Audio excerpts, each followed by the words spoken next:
Yeah, getting ready for the interview. Feeling the pressure, everyone's watching. Yeah. Maybe I should wear a cap. Kan die ook dicht blijven, deze? Nice, hè?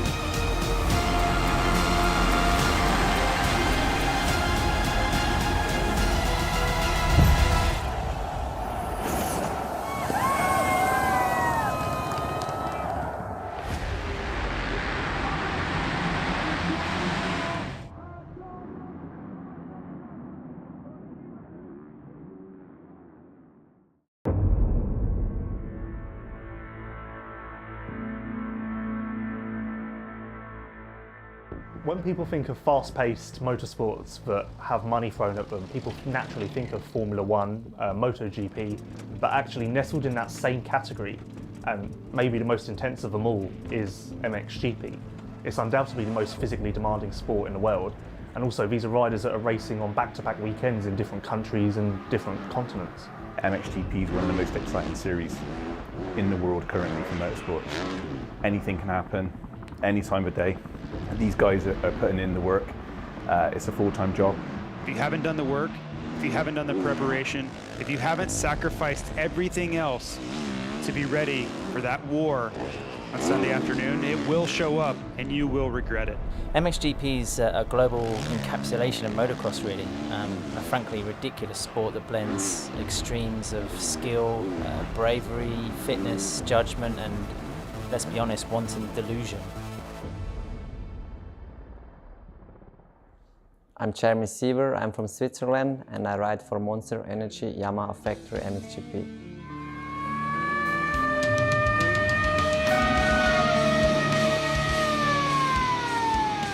He's a guy, especially in the last 2 to 3 years, that's really doubled down on getting the job done and being dedicated and focused to battling the most competitive athletes in the class. And finally, Jeremy Siever rounds out the final turn. He wins for the first time in MXGP.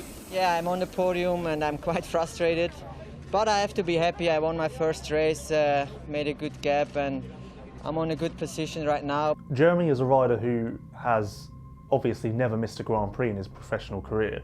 That total sits at 128 heading into 2021. But also when he started that career, way back in 2014, he was attending school on a full-time basis at the time. You know, I had no idea where does my career bring me, because I was still, you know, the little guy coming from Switzerland, not much motorsport around. I was doing good, not super wow, but I was good, you know, so I never knew do I manage it complete to the top or not, so it was always important for me to do school. Star Energy Suzuki Europe, Jeremy Siever will take his first race win of the year. Could make many passes in the first 2-3 laps, and then yeah, I won the race and I'm so happy about that. Not only was he trying to break into the scene and prove himself to these team owners, he was also trying to achieve grades and deliver on that front as well. Yeah, it was one of the toughest time of my life, because I had 2 times 100%, and yeah, I was ill a lot and these kind of things, because my body was just empty, you know, most of the times. But afterwards, I think I'm glad I did it, and yeah, it worked out in both ways actually in the end, so that's perfect. The fact that he's started every Grand Prix of his career and hasn't missed a round to date is a phenomenal commodity. I think it's something worthwhile that manufacturers maybe don't rate as much as the potency to win events or that kind of outright speed that we see in Jeremy Siever's rivals, but his championship finishes, you know, bear testament to his consistency. His effort level is really what seems to make the difference for me. I don't believe that there's anyone in this class that is trying harder to go faster than Jeremy Siever. And you can see the mistakes being made. You can see many times that he's riding over his head a bit. He's a little bit out of control. but I think he's come to the conclusion that that's what it takes to ride with the likes of Geiser and Hurlings and Cairoli, then he's willing to do it. And I believe if he can stay healthy, if he can continue to improve and find this pace becoming more comfortable, that's going to be a very dangerous situation for the rest of the field. We can see, we can feel that he is growing, he is stronger himself, he is stronger mentally. Every year he is more confident and also believe that he can be in the front, he can also win GPs, and sure, everything will help him for this year and maybe year after to be world champion.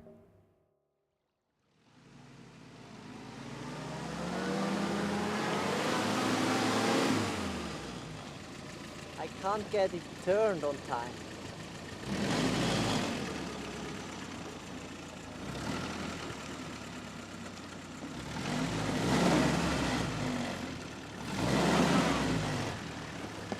It's cool. Got the gun with me, you know, just in case of emergency. I mean, yeah, it's not loaded, so don't worry. All legal, all legal. Yeah, super cool. I got to show you the horn actually. This is the cool thing. Here we go.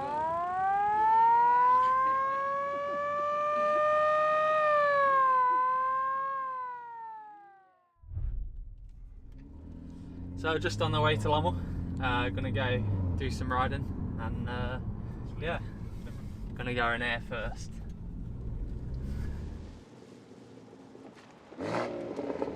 Turn traction off.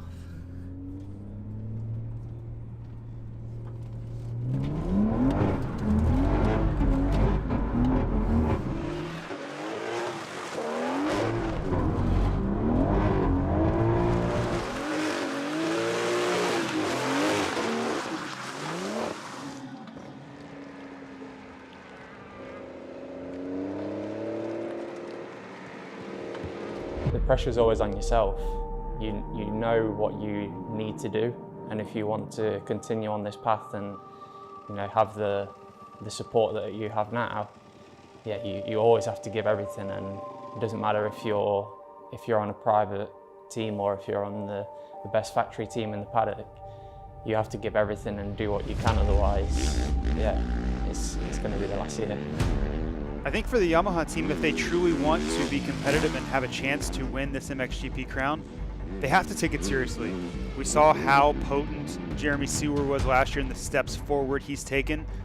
But if you look at the return of Jeffrey Hurlings, you look at the competitiveness of Romain Febvre, and Antonio Cairoli surely wants to get that 10th crown.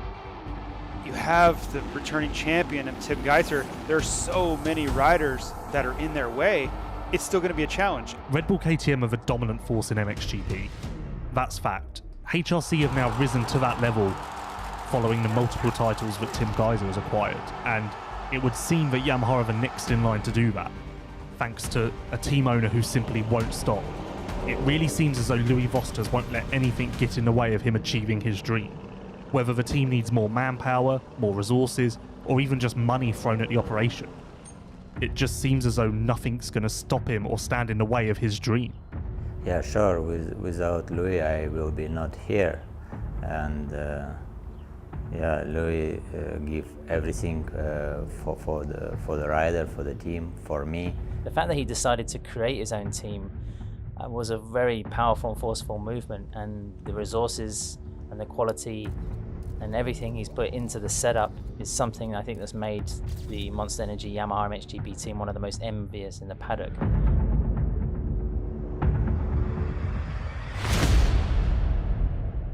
I'm Louis Vosters from the Netherlands, Bergijk. I'm team owner from Yamaha Monster Energy Factory MXGP team. One of the things that I think sets him apart from everybody else is the fact that he is now focused 100% on that motocross team and becoming a world champion. To literally give up or walk away from the company that he founded to just solely focus on winning a world championship, I think you have to take this guy serious. 2019, I stopped being CEO at Wilvo, so now I full focus on motocross, on my team. Whether it be in his personal life or his business, he has always reached the goal that he set for himself, and it seems as though motocross will be no different. He certainly won't stop until he does reach that pinnacle. To have a team around you, you fully trust, you can rely on. It's not only a mechanic who has to do his job, it's like a full-on, it's kind of a family which has to work, you know. She make this only for you. If you want, you can share with everybody. But Oh, okay. No, at the moment I keep for me. yeah, it's better. Eh? Yeah. Factory teams and satellite teams, it's usually a matter of resources, equipment, attitude, and staff as well. We can walk around the paddock and be impressed by hospitality units, awnings and trucks, and there's still quite a diverse collection of those kind of rigs in MXGP in 2021, even though the level of the sport is arguably higher in terms of that technical support system back in the paddock. Calvin Vlanderen was one of those MX2 riders who achieved great things. He won GPs, he was on the podium many times. So he entered MXGP with aspirations of doing the same. Obviously he wanted to be at the front, that's what he was used to. But when it came time to move on to the 450, a lot of doors were shut. There were no options for factory rides, and truthfully, there were no options for any rides. The Gebben Van Venrooy deal came through last minute, and had it not been for that, we might not be talking about Calvin Vlanderen as a MXGP rider anymore. My name is Calvin Vlanderen. I'm from South Africa, but I race for the Netherlands, and I race for Gebben Van Venrooy Yamaha.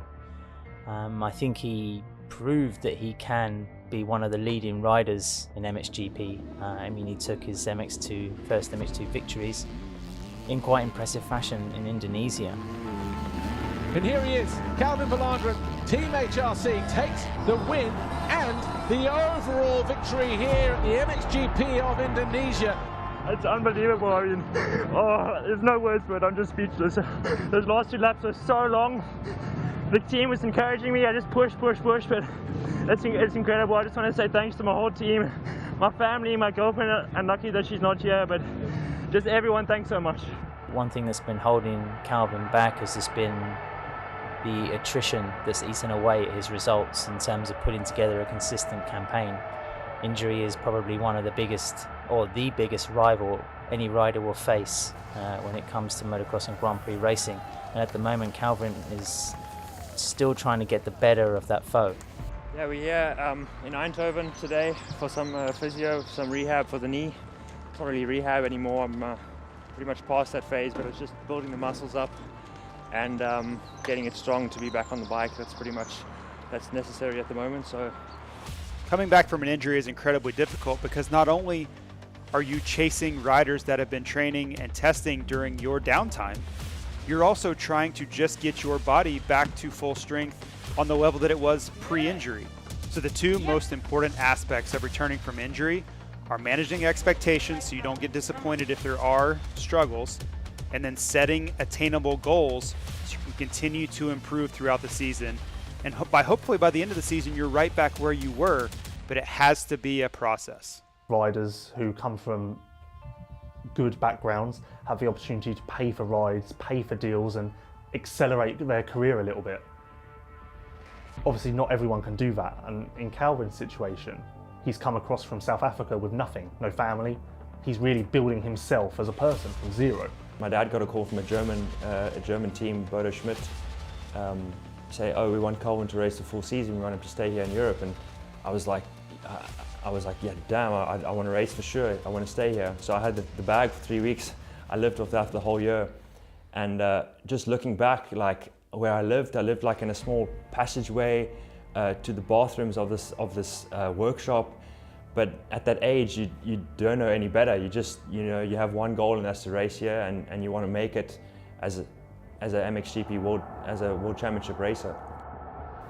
The fact that Mitch Evans was bumped into HRC meant that the bosses, the likes of Marcus de Freitas, Roger Harvey, and the rest of the crew, in red, saw something in the Australian which he had proven in fleeting outings in MX2. You could argue and say that his rate of injury and accidents was on a similar level to Calvin, so who deserved the ride more? But there is something to be said for the way a rider moves in a team, the way a rider builds a team, the way a rider works with a motorcycle, develops it, and creates a bit of a team ethos. And maybe HRC thought that Mitch was a better fit or a brighter prospect in terms of what he could offer in future years. Having said that, I think Calvin is an extremely capable rider. If he can stay healthy, avoid the mishaps, misfortune, and keep his confidence up, then I think he's going to be proving a lot of people wrong. It frustrated me a lot when it happened. When I heard that Mitch got signed instead of me, I was like, you know, why him? Why not me? I was like, on paper I can show the team that I'm the better rider, but anyway, at the time I was really angry, and I've put that in the past, and I've moved on, and I'm still good friends with everyone in Honda. They treated me really well, but I won't forget how they finished with me. Let me put it like that. I believe the story for Calvin Blandern is he just needs to show patience. This MXGP field is incredibly deep, and there's talent everywhere you look. So I think if you're Calvin, you continue to improve, you continue to work on your skill set, and each and every time you get the opportunity, you have to make the most of it. You have to show promise. So when it does come time for a contract, you're right at the top of the list for potential riders. I definitely believe that if I feel comfortable on the bike and I'm in a good space, I can definitely be fighting for podium, 100%. I don't have one single doubt in my mind. And that's going to lead me to get a factory team, 100%. This knee is also stiff. And I ran, because I was not in a good mood, and I ran to shut him up. And I put it like a stopper behind the door, you know, so the door doesn't slam. Yeah. And I forgot about that. So I ran to the door, and the door just stopped as soon as I went out, and hit my face and hit my knee like on the corner. You know how that's called. I went lying on the floor because of pain. And then like 2 seconds later I just started laughing because that was so stupid. You know how that's called. What was it called? Karma. For what? Yeah, you said you were annoyed. Yeah. And then after that I was even more mad at the dog. On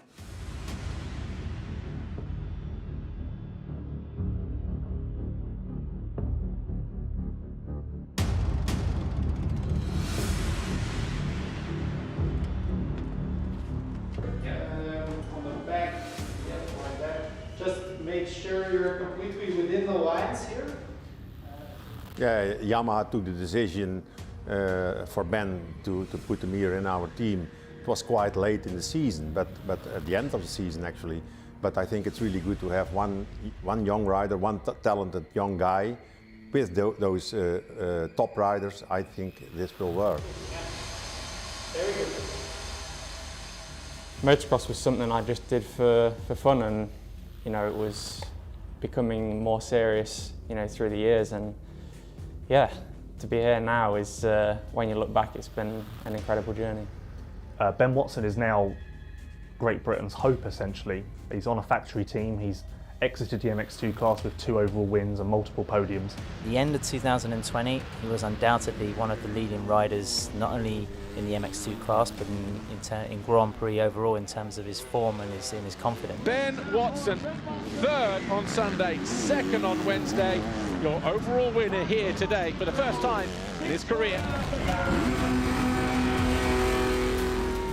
Obviously the ultimate goal is to become a world champion, and that is my next step, what I have and what I really want to achieve before I stop racing a bike.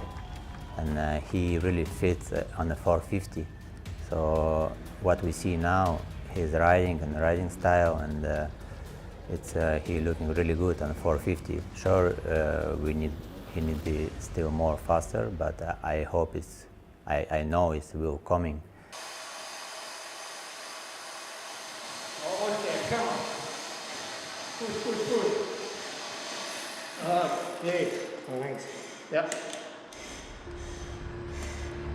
Okay, very good.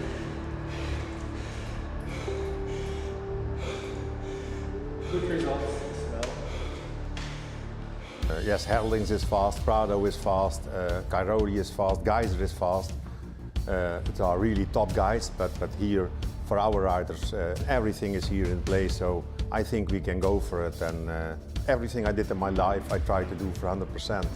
So also, this chapter in my life, I want to win and to win a title. Like you say, yeah, I can beat anybody now. It's just a matter of consistency and bring it through 20 GPs. The MXGP class in 2021 is so stacked with many potential winners. Louis Vosters is obviously hoping to get to the front of the pack with his 3 riders. He's got the returning Jeremy Seewer, young promising rookie Ben Watson, and then new signing 5-time GP winner Glenn Koldenoff. Koldenoff has really put himself on the map in recent years with many GP wins, many podiums, Motocross of Nations success. He's really established himself as a potential title winner in the future. He just needed that extra little edge. And that's why he's joined forces with Monster Energy Yamaha Factory MXGP and Louis Vosters. My name is Glenn Koldenoff. I'm riding for Monster Energy Yamaha Factory MXGP.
In the most southwestern part of South Africa sits one of the most iconic capes in the ocean, fiercely exposed by the elements of Mother Nature.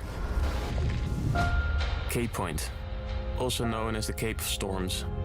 No one has ever dared to kiteboard there before. Myself, Liam, Nick and Josh want to make it our mission to change that. While waiting for the perfect conditions for this adventure, we found some epic toys to kill time with.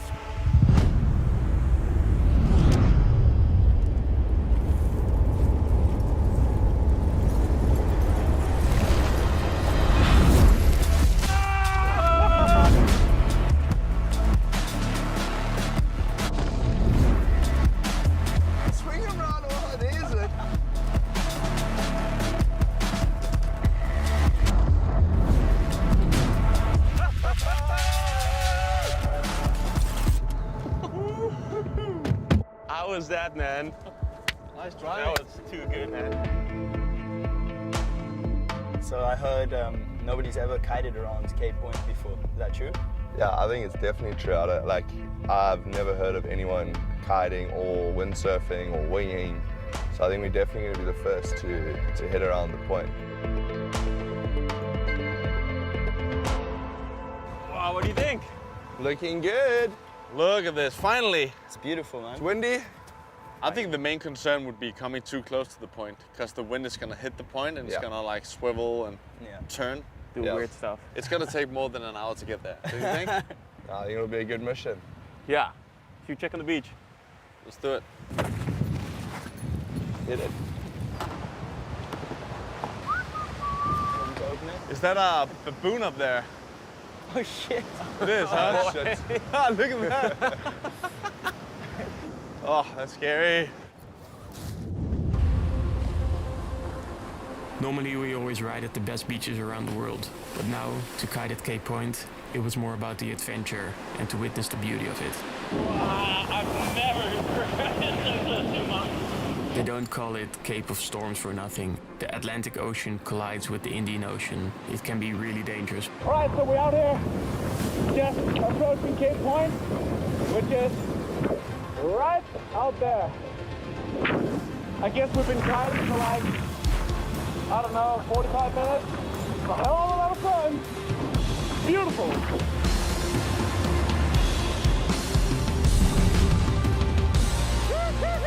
Beautiful.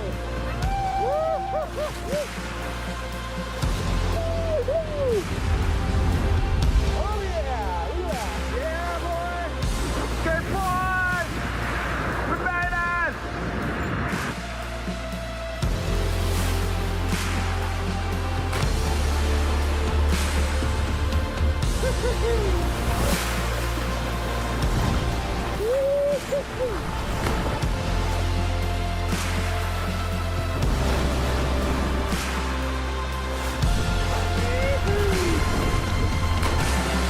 This is so wild.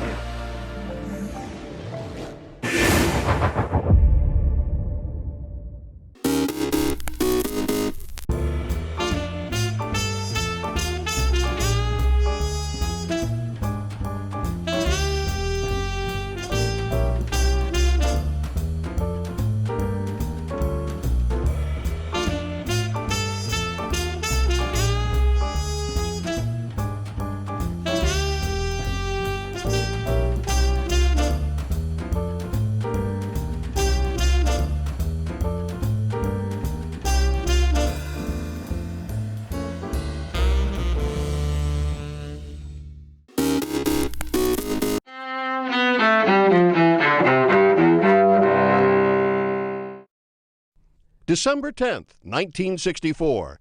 Civil rights leader Dr. Martin Luther King Jr. accepts his Nobel Peace Prize in Norway's capital, Oslo. The clergyman and activist is honored for his nonviolent campaign to end segregation of African Americans in the South.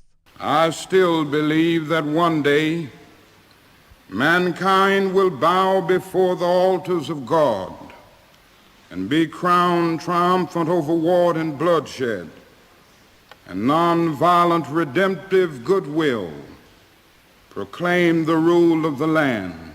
1869. Women get the right to vote in Wyoming Territory, a first step toward securing that right for all women in the United States more than 50 years later. 1958. America's first domestic passenger jet flight, a Boeing 707 carrying 111 passengers, travels from New York to Miami in about 2.5 hours. 2006. Former Chilean dictator General Augusto Pinochet dies. Pinochet terrorized his opponents for 17 years after taking power in a bloody coup. Pinochet was 91.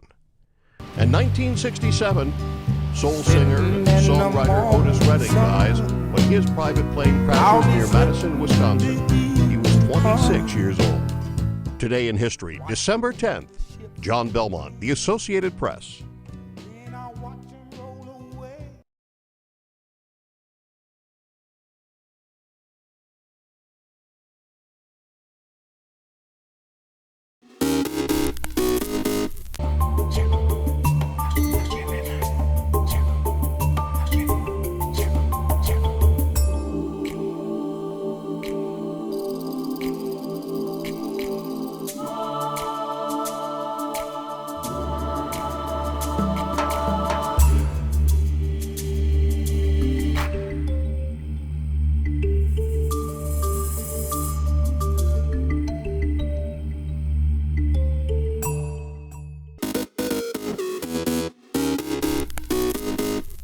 Welcome back in our studio, and in today's news,